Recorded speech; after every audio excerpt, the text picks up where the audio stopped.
But before she goes, I wanted to ask her, I always get DMs on like the adoption process, on how international adoption is. And the thing is with Ian, we lived in the Philippines, so we did local adoption. So I think you can explain more how it went, like what's the process. She's from Canada, so the ones that have been asking me from Canada, and I think it's very similar in the US also. I think, yeah, there's a couple of little things that are different from the US, and I can't really, there's, especially for the immigration papers, I think, there's a few differences.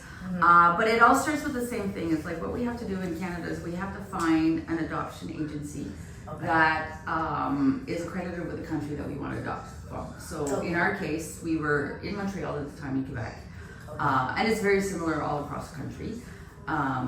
So we found the adoption agency that was affiliated with the Philippines, and they were with Cambodia, Vietnam, and China at the time. Yeah. And so there are the liaison with the Philippines on helping us with the process. So in the Philippines, it's ICAP, the Intercountry Adoption Board, but I think they changed their name now. Did they change it? I think they just changed the name. The first process is what we do is we apply with the adoption agency. Okay. They usually ask us for a small administration fee for the work. And then we have some paperwork to fill out with them. Now, Philippines requires a lot of like psychological evaluations, it requires social workers and all that, and medical, criminal, and all that. So it took about 6 months for us to fill and get all the paperwork ready, get all the appointments ready. So the adoption agency in Canada is the one that kind of oversees to make sure that we have all the paperwork for that the Philippine requires.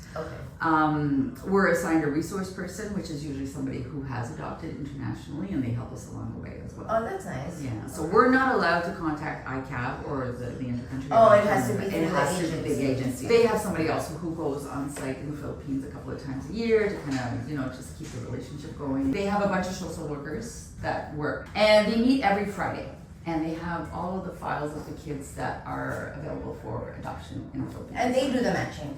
They do the matching. After we have filled out all the application form, our application form was about 96 pages long. So the adoption agency sends it to the Philippines. So it took a whole 54 months for us to be matched. And then during the process, every 2 years, you have to redo your homestead, right? Yeah. So they have to come, the social worker has to come, and has to make sure, like we had a pool, and we have to make sure we have to put a fence around. Make sure that, because the Philippines required so many things. So they required a room for her, they come to see the house, and everything.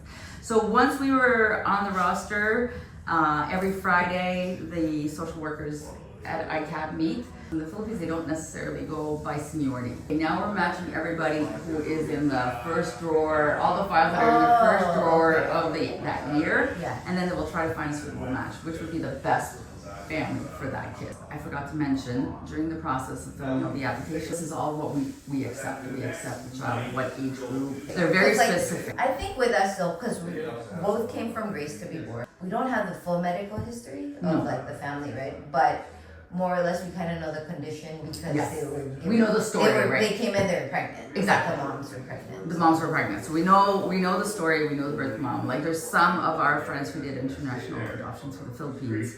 They don't have any family history at all because they were in orphanages where they were just dropped. Technically, Grace to be Born is a shelter for women in crisis. They only had the orphanage because they took in those like history, right? Yes, so the girls that are usually there are usually minors or younger. No, they have old, like the end she was older. But it's basically to encourage them not to. Yes, it's pro-life, right? Yes. So it took 54 months, it was 6 years. Oh my God. 54 months. So we signed with the adoption agency in November 2008.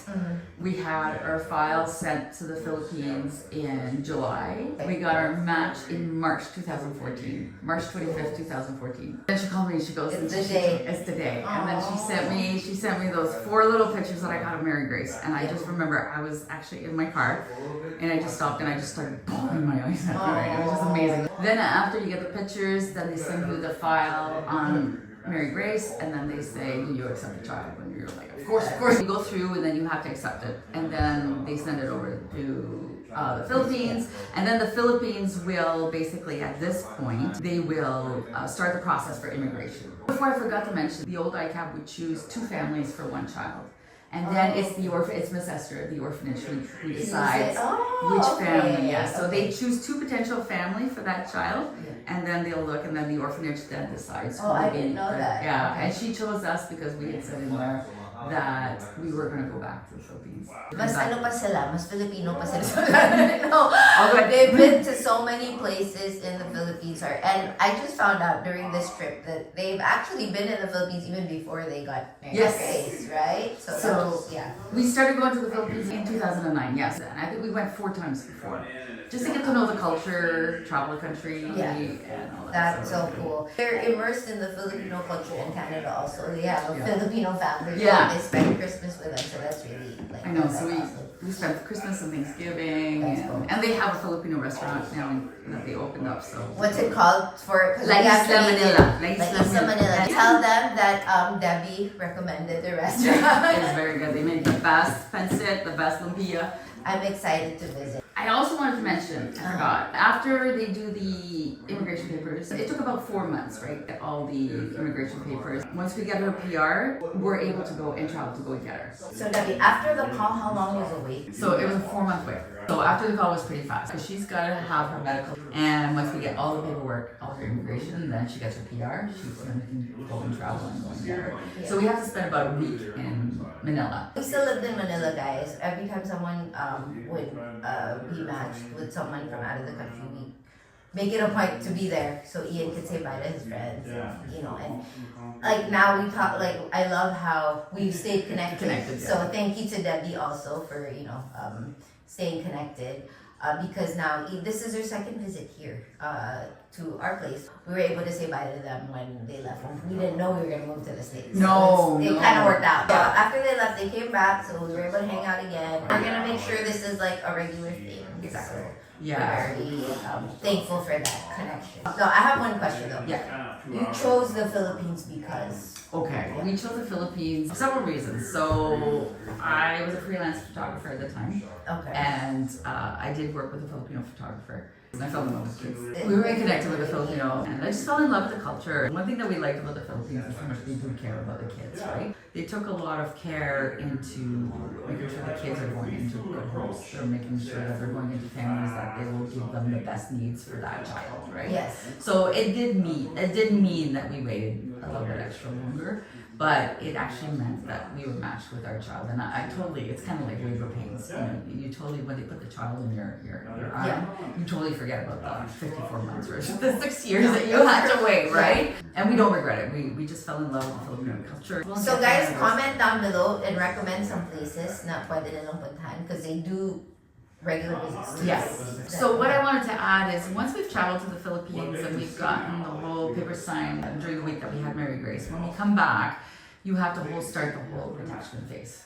That's the main phase because there's an attachment phase, and it's very important. Like the Philippines does require that we take some courses on attachment before, and I took some after as well. I took extra as well. Now we do, when we come back with our children, we do get several visits from a social worker every 2 months. So we have to do one 6 months later after coming back. So we have to go to court, and they have to ask questions to see how everything's going. They'll ask questions to the social worker to see how the child is attaching and if the child is okay. The child is not officially ours until a year later. And the whole process is like guided by ICAM. It's guided by ICAP with our adoption agency. So the final court date was a year after, and at that point she is allowed to take her name, our family name. So it was 1 full year before she could take her family name. Okay. Yeah. Yeah, that makes sense. Same thing with you. I think ours took a little longer. And now in the Philippines she's still under the old name. We have to change that to her new name. Okay.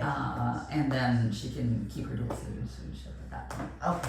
Yeah. Perfect. So yeah, thank you so much, Deb, for all the information. And if you guys have questions specifically regarding international adoption, especially she's from Canada, so mga Canadians that are interested, because even if they're Filipino but they're Canadian citizens, they still go through the same process. It's through the same process. The adoption, they have to go through an adoption agency who is affiliated with the Philippines. Because I've had DMs that they're full Filipino, but they want to adopt in the Philippines. How do they? I said it's a totally different process unless you live in the Philippines. You're based there, and I think you have to be there for a minimum of 2 years. So if you do want to adopt from the Philippines, and you live in the US or in Canada, you have to go through the same process in a different. That's why I said when they were here, I was like, okay, I need to interview you because I don't know the answers. So like, because it's a totally different process. Even if it's a family member they're trying to adopt, and they will try to adopt to a family, Yes. Locally or abroad, Okay. and they will try to find a family before the child is available to be adopted to anybody. Okay. Yeah, Okay. so- So there you go. That answers the question. Because I get questions. What if it's my niece or? Yeah, you still have to go through the whole entire process. It's a little bit faster if you already have a child. Okay. They also have a special list also with kids with special needs. Okay. And those kids are usually older kids or they're kids with a disability. Okay. Well, thank you again, Debbie. And where can they contact you? Yeah, through Facebook. It's under Debbie K. Holdner. So yeah, thank you again, Debs. Thank you. Thank you. So yeah, guys, make sure you can ask her questions when it comes to that. So. All right. Nice talking to all of you.